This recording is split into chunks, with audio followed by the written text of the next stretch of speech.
like, is your writing a reflection of how, you also like are, dealing in real life? I would say yes to a fault.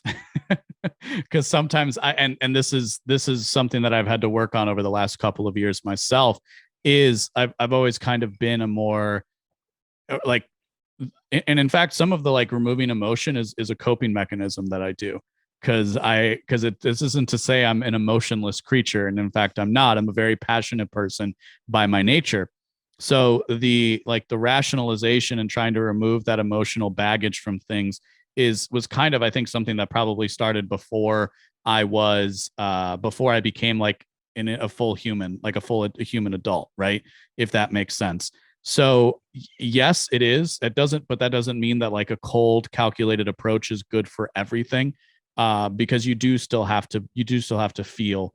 And I'd like to think I've gotten better at the excesses of both, to where I can strike a good balance between empathy, emotional understanding, and then like a cold logical analysis of things.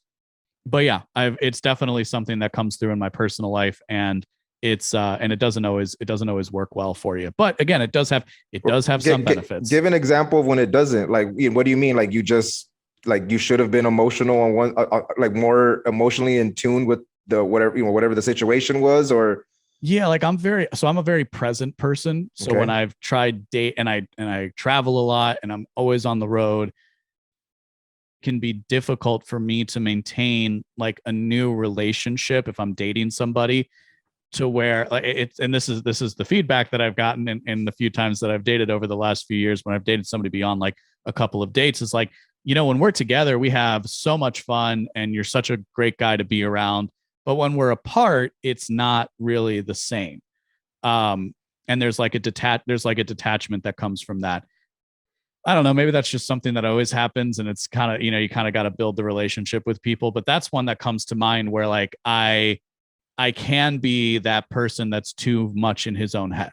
Right. And too much and too much like working on ideas and not focusing on the person that's in front of me. Or this is kind of a different thing, but given the way that the world has changed regarding politics, at least in the city that I live near, like Chicago, where like people have on their dating profiles, like, you better be a leftist, you better be a progressive, you better, let's make sure we're on the same page about not listening to Joe Rogan.